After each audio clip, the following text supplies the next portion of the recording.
good reprieve, so this will be nice and strong. Okay, take a nice deep breath in. Blow it away. Deep breath in.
Welcome to Krock in the Kitchen. I'm Brian. I'm Jessica. And presenting for the first time in the kitchen, Elsie! Say hi, Elsie! Yay! Can you say hi? Say hi! Can you say hi, sweetie? No! Oh, no! Oh, it's no! okay. There you go. We'll put the pacifier back in. Yes, our baby Oh, girl you still gonna has arrived. Sweet girl. She did not like that one. She doesn't want to film.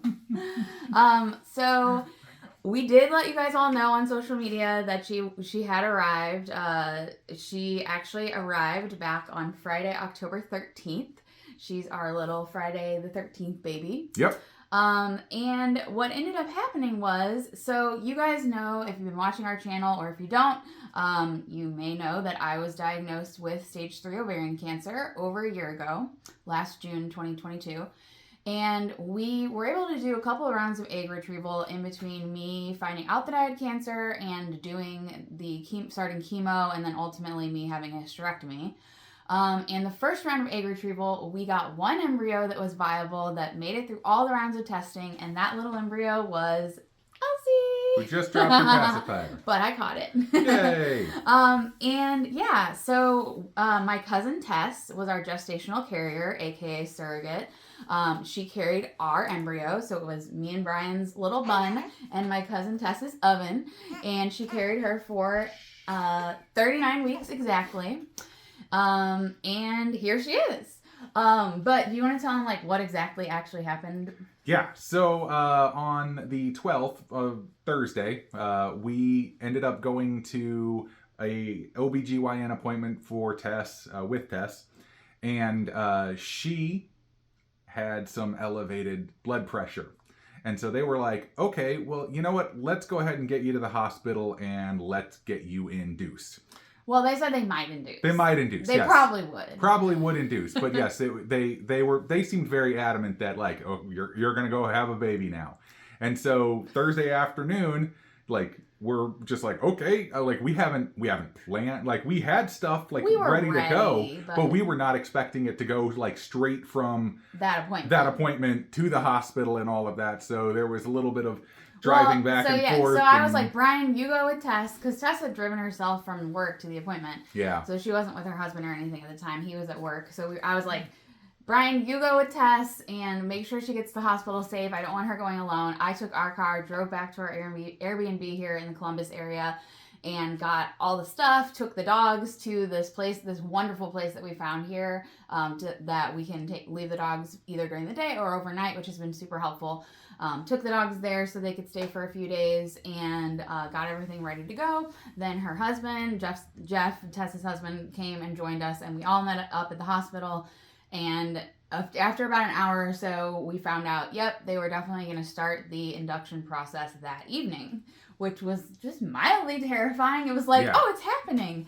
Because we'd been to the hospital with Tess a couple of times for like other things that have popped over for the last like few weeks of pregnancy, thinking, you know, like false labor contractions and stuff like that. And so it was like, okay, yeah, we're going to the hospital, but it's not really going to happen. But it was happening this time. Yeah. So that kind of like brings us up to date, because the day after the induction at 2:38 in the morning. So she was in labor. Tess was in labor for just over around 9 hours or so from when they started the induction process to when Elsie was actually born. Everything went pretty smooth during the induction. It was crazy to watch and be like just sitting. We were all, you know, we were in the room with her and her husband, and just sitting there and knowing that like our baby was going to be coming out soon. And like, it was just this, but it's almost, since it's not me giving birth, it's like watching a movie and just, it doesn't seem like real life. Yeah. So it started getting later and later, and Tess was trying to get some rest in between contractions after they gave her the epidural, which was very nice for her. She was like, yes, give me the epidural. They gave her the epidural. She started getting a little bit of rest. I think Jeff closed his eyes. Brian fell asleep on the couch. I think Brian got the most sleep of any of us in that room. And I was actually up on my laptop just finishing up last minute work things before I left for my maternity leave. I was just like, you know, might as well get some work done since I can't like do anything else right now. Oh, girl. Ooh, Dad, you want your mommy. Yeah, go to mommy. You want your mommy. Sweet girl. Oh, my sweet, sweet girl. See if that calms her down at all. Are you hungry? Yeah, She's always hungry. She is very hungry. She's a very hungry girl. So we got around to the actual like moment where they were gonna push and everything. Oh, sweetie. This is just gonna be this kind of video. Hold on, wait. Here, you take the passy. Okay. I got a plan here. I'm gonna put her over here. Oh, sweet girl. Oh, sweet girl.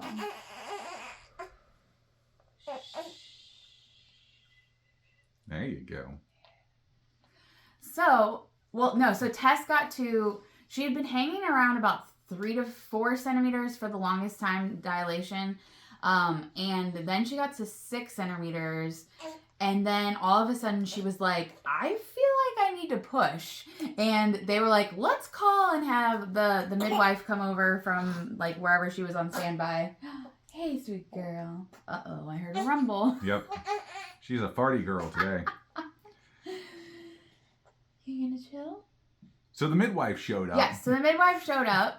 This is our life now, guys. Yes, welcome to it. Chaos. So the midwife showed up and literally got her like gown or whatever on and was like, all right, we're gonna push. And all of a sudden, I mean, what did she do? Like she three did times? pushes. 3 pushes? 3 pushes. And this little girl came out. She came right out. I watched it, the whole thing.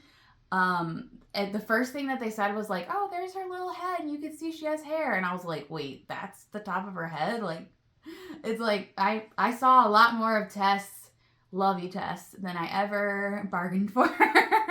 I did not. But I stayed in the corner. Brian stayed in the corner. I watched the whole thing happen, and it was a very beautiful moment. It was just to see them like reach in on that last push and like just pull her out. It was like surreal. It was I mean, I don't even know. It was just crazy. And you were kind of like in the corner.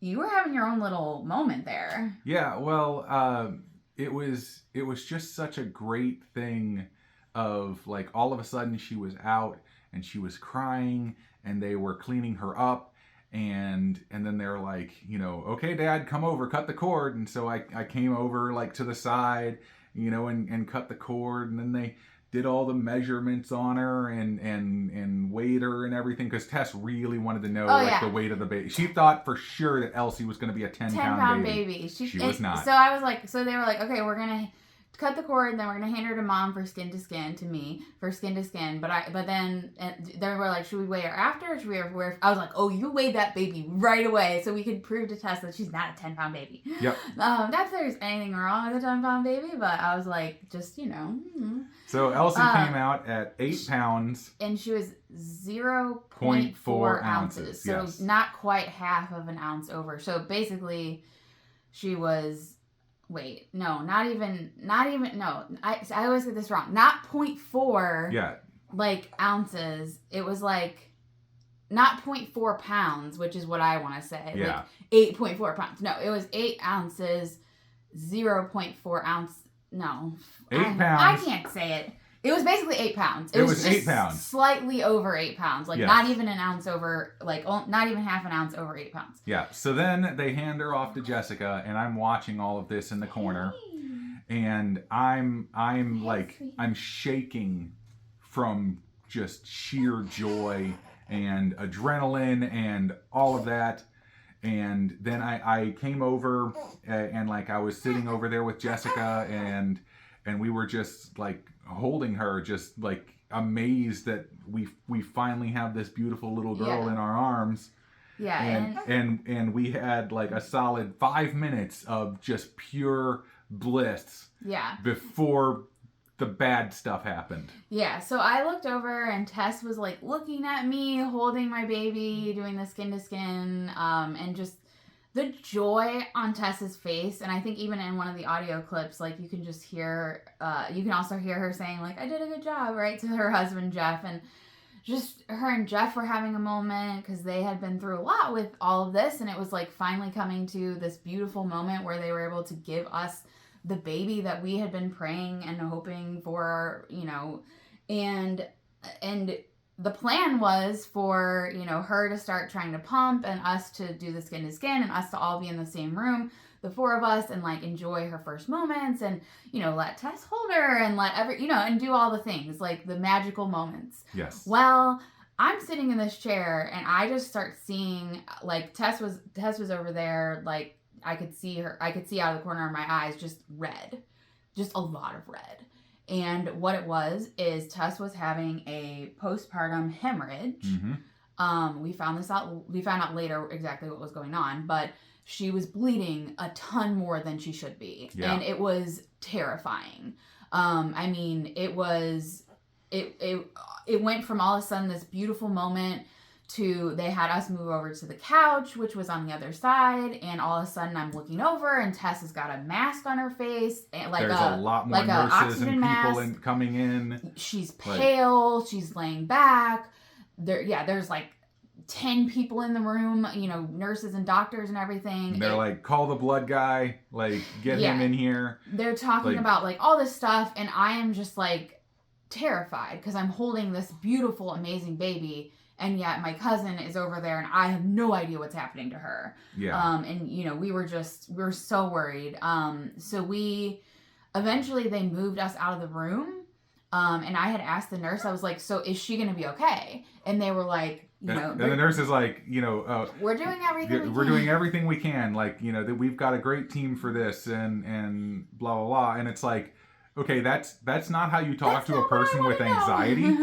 You tell her, everything's going to be okay. So they moved us out of the room, and in my mind, I thought the moment they moved us out of the room, I was like, did something just take a turn for the even worse? And that's why they were moving us out of the room.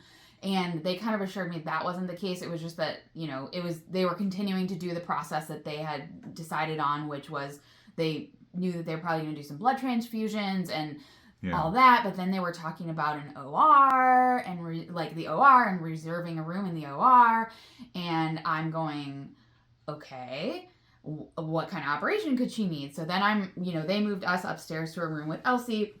Elsie was perfect. Elsie was fine. There was nothing wrong with her.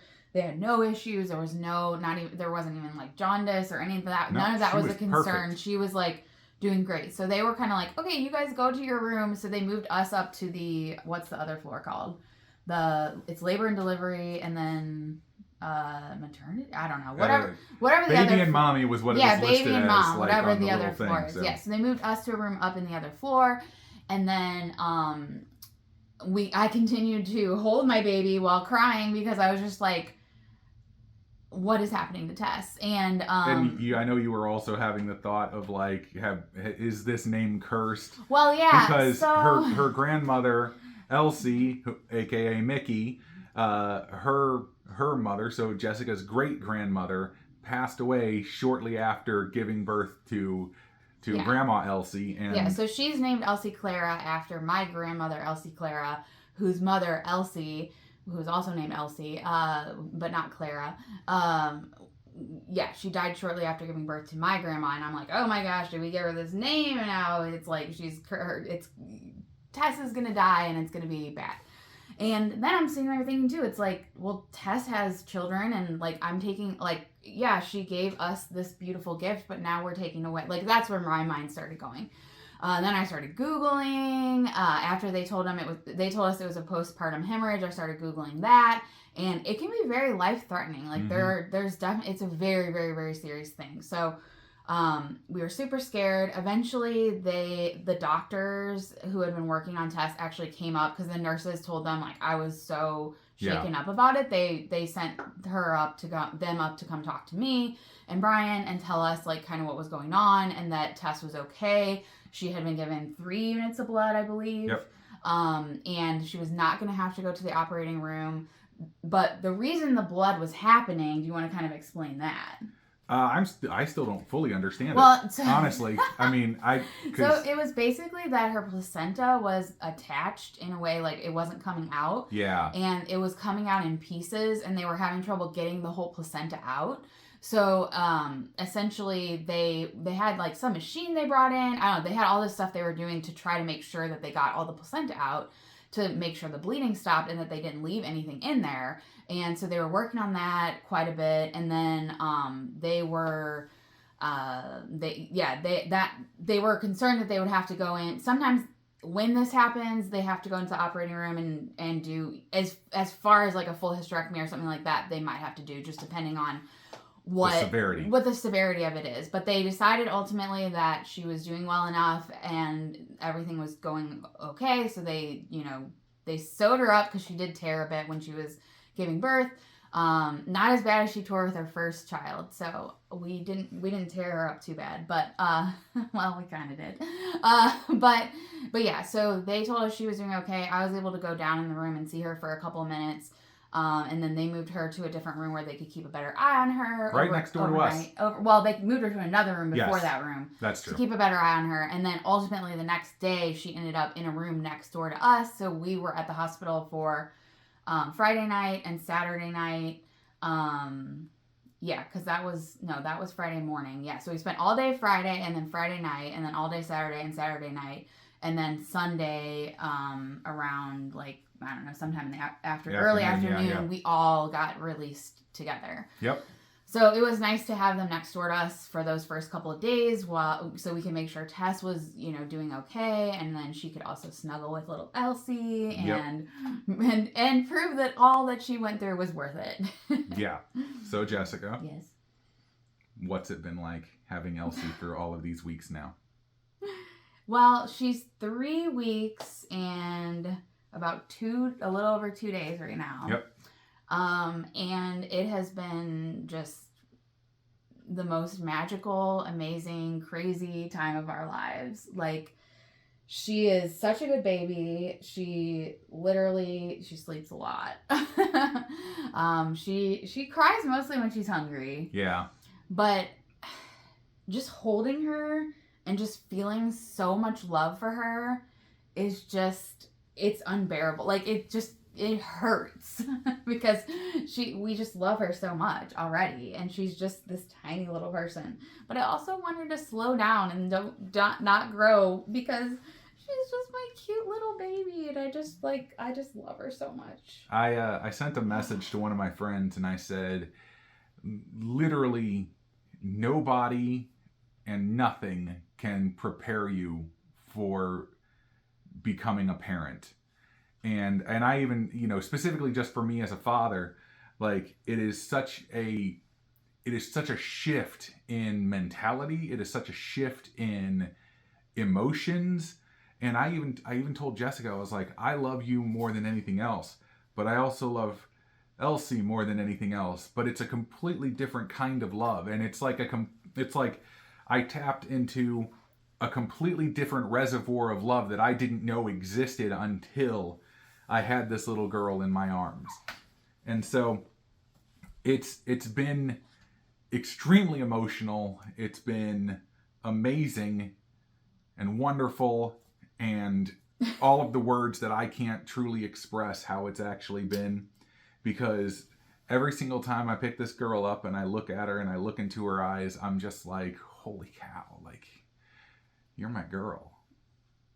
Yeah. And it's mind-blowing. It's been really, really nice seeing Brian as a father, because he's such a good father. He takes such good care of her. And just when he picks her up and he goes like, oh, my dear, and like just, oh, my dearest dear, or something to her, like, I call her my love as well. It's just, it just melts my heart, because like, it's been like nothing else that we, I don't know, we've been through a lot together. Yeah. Speaking of which, today, actually, November 5th, happens to be our 12th wedding anniversary.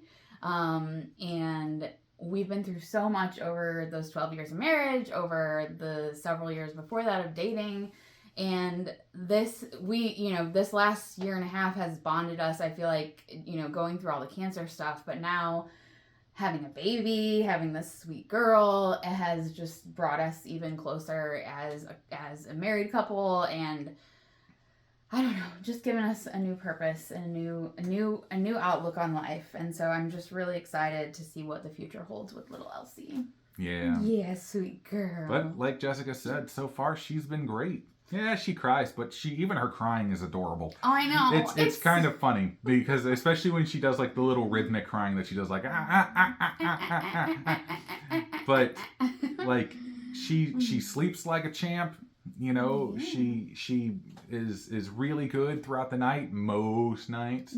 We've had a couple of times when she was just crying for a few hours, and we had to figure out what was going on, and all that. But she's fantastic. She's perfect. I mean, like, honestly, I mean, I've heard some horror stories of having babies and just like all the stuff that can truly like go wrong. And I know there's a bunch of stuff. Oh yeah, we still got plenty of that. Still got plenty of stuff that can absolutely, especially when she starts developing and she, gets smarter and starts getting a personality and like all that kind of stuff. But so far for these last 3 weeks, she's been phenomenal. Yeah, and the dogs are really good with her. Scout is like, wants to sniff her and try to lick her and is very interested in her. Oliver just kind of is like, sniffs her when she cries, and then sometimes when she cries, he's like, if we're all sleeping upstairs, he's like, can I go downstairs and sleep because this baby is too loud? So it's been funny watching her with the dogs. But we actually had my sister-in-law Mandy come in and do her little newborn photo shoot, so we'll share a couple of our favorite photos. There's so many photos, so we're going to be sharing photos for a while. But yeah, we did have a bunch of family come through as well. Yeah, we had to family come visit Columbus to meet her. And it's just been nice, having this time in this house here and having so much time with Tess and Jeff and their 3 kids. Has been amazing as well, and getting to have a lot of time for them to see Elsie and the fruits of all of their labor over this last, because Tess has done a lot, the majority of it, but Jeff and the kids have also taken care of Tess throughout this time, and have put up with a lot too. So it's been amazing just being in Columbus for these last few weeks and being really close to them. Tess did have, and ultimately last week she did end up needing to go back to get a not a DNC, they call it a D&E done, which is very similar to a DNC done, and they did find quite a bit of placenta still left in there, actually. So they thought they had gotten it all out, but she was still having some bleeding after the first several days, week or so, a couple weeks, and so they had her come back in and get that done, and they think they got everything out now, but there was still quite a bit of it left in there, and so it's just one of those cases we are so lucky that hospital had such a great reaction and a response team in place for for getting her cared for and all of that. But Tess is doing well. Her recovery has, we went to a museum with her yesterday and her family, and pushed her, mostly her husband, but I pushed her a little bit. You pushed her a little bit too. around in a wheelchair because she's not obviously walking around a lot right now, but her recovery has been going really well, especially since they were able to go in and get the rest of that placenta out. And we've just been doing all the we've done a lot of first things with her. We've done her first walk. We walked her with the dogs out. First time to a store. Yeah, her first time to a store. First grocery store. Her first time time to Aldi. Her first time to the mall. Her first time going to a movie. Yes, we took her to a movie theater. And we were the only ones in the theater at the time, so that was even better. But she was a champ the entire time. She slept. It was an hour and 16 long movie. It was the Nightmare Before Christmas. Yes, so her first theater movie was The Nightmare Before Christmas. And she had the big headphones on. Yes. Not headphones, well, but we didn't know how loud covers. it was going to be, so we wanted to make sure we protected her. Yeah, so we've been doing a lot of fun stuff like that with her. But yeah, she's just been a dream, really. I mean, it's weird for it to have come from being a prayer and a dream and everything to being an actual girl that we can hold in our arms. I mean, for me, she is the fulfillment of a promise God made to me a long time ago. And that has been one of the most amazing things for me, is the fact that there aren't many times when you can say God promised me something. And last year when Jessica was going through everything, I thought that was it. That promise that I thought God had given to me wasn't going to happen. And then here we are. Yeah, everything lined up perfectly, and now we have a little girl. Now we have this little girl. It's just so crazy to think, though, last year at this exact time, we were getting ready to head back up to Rochester for another round of chemo. Mm-hmm. And here we are now with me having my crazy curls and my crazy little girl in my arms. And we're doing so well right now. So hang in there for everybody out there who's going through struggles. I do struggle a lot knowing that not everyone's story can go like mine has so far. We don't know how my story is going to go. We don't know how our story is going to go. We don't know how anything is going to go.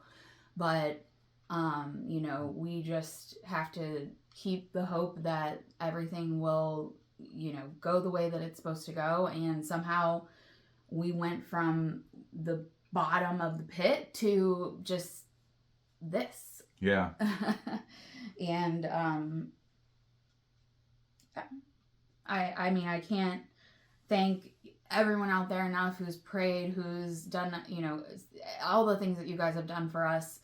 I can't thank you enough for that. And you all had a little part in making this happen as well. Because without the strength that you guys brought us, I feel like we wouldn't have been able to get to this point either. So yeah. Anything else you want to add for this one?